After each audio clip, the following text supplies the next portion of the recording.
It was a fashion statement. It was a tool. It was a public menace. But most importantly, it kept your hat from flying off at the nearest breeze. Ladies and gentlemen, this is Historadame, and today we're discussing the history of the hatpin.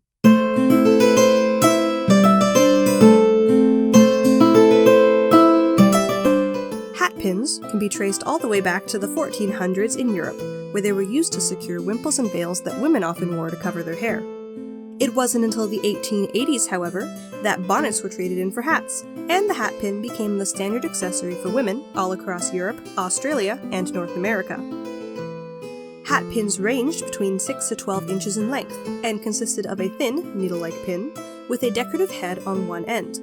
As hats got bigger and more elaborate, so too did the hatpin get longer to accommodate keeping such a massive display secure on one's head.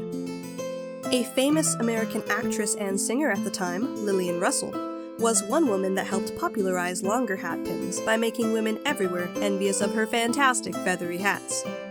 Look, all I know is that if I was a woman in the Edwardian period and I saw her come out wearing this, I would be foaming at the mouth. The most common type of hatpin would be ones that sported a white or black bead on the end, but women would also have a more elaborate version that they might wear for special events or an evening out. Hatpins were initially made from silver, but as the popularity of the hatpin progressed, you could also find variations in gold, brass, porcelain, copper, and even glass. Higher-end pins would also have their decorative end adorned with gold, amber, pearl, coral, ivory, and other fine materials. Hatpins had a variety of styles, shapes, and designs. For example, there were elegant pins like this classy little number, and fancier ones if you were rich and you wanted to go out and flex on the poor people. There were also some stranger designs like chicken, spider, possum with a gun, and whatever this is supposed to be. I favor the beetle hatpin myself.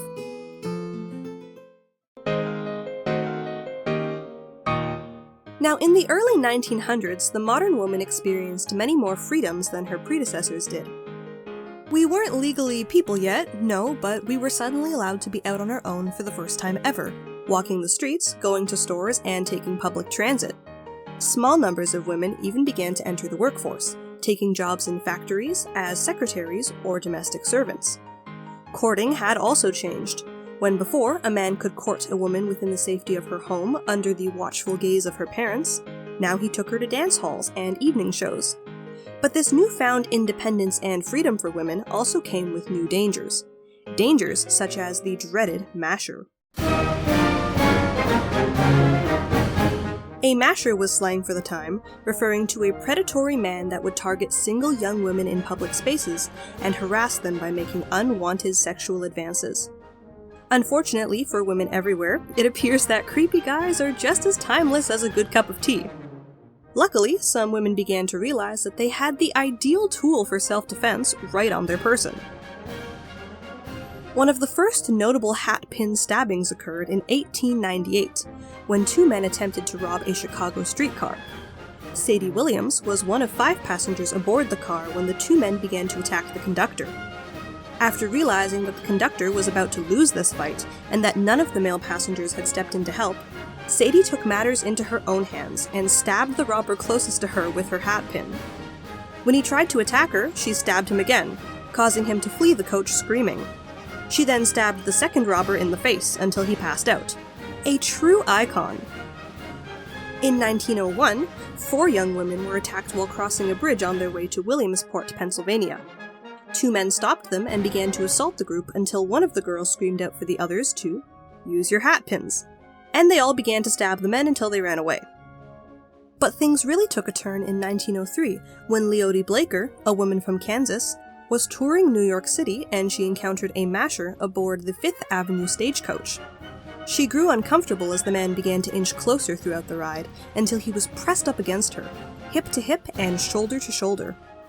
Apparently, when Leodie woke up that day, she had chosen violence, because when he wrapped his arm around her lower back, she'd had enough. She removed her hatpin and she stabbed him in the arm. The man screamed and got off at the next stop. When later interviewed about the event, Leodie told New York World, "I've heard about Broadway mashers and L mashers, but I didn't know that the 5th Avenue had a particular brand of its own. If New York women will tolerate mashing, Kansas girls will not. That very same year, another woman, Rosa Wilson, had a similar experience to Leotie Blaker and ended up stabbing a masher in the leg multiple times when he groped her in a streetcar. Wilson would also be interviewed after the event and stated firmly to the news that she had every intention of treating other men the very same way, saying that she had, quote, begun a hat-pin war on mashers, end quote, outraging some and gaining the support of others. The New York Tribune even published an instructional piece that taught women how to use their hatpin as a weapon should the need arise, a story that was republished in several other newspapers across the United States. Carrie Seagrave, author of the Hatpin Menace, American Women Armed and Fashionable, describes the height of the hatpin era as a time when virtually all American women went out and about armed with a deadly, though legal, weapon. A system that seems far more effective in striking the fear in the hearts of men than the modern pepper spray. In fact, it became so socially acceptable for women to arm themselves with hatpins that there was even a song written, titled "Never Go Walking Out Without Your Hatpin." Never go walking out without your hatpin. The law won't let you carry more than that. For if you go walking out without your hatpin, you may lose your head as well as lose your hat.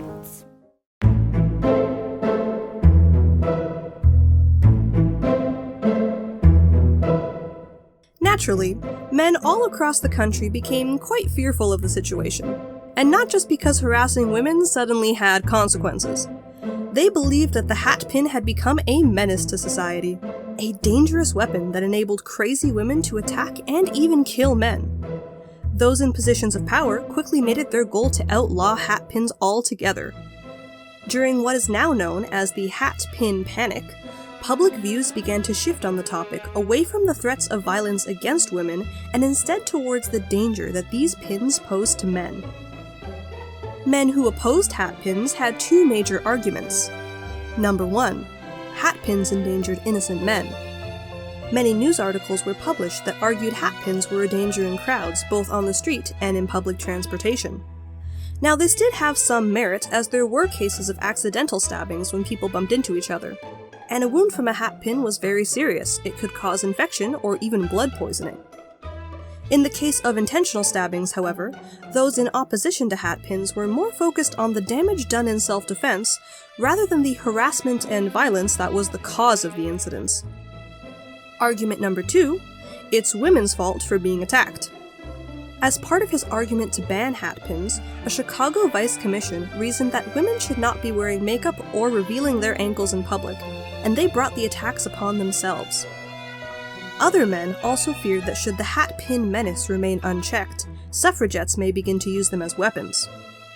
One supporter of hatpin laws was quoted as saying, "If women care to wear carrots and roosters on their heads, that is a matter for their own concern. But when it comes to wearing swords, they must be stopped."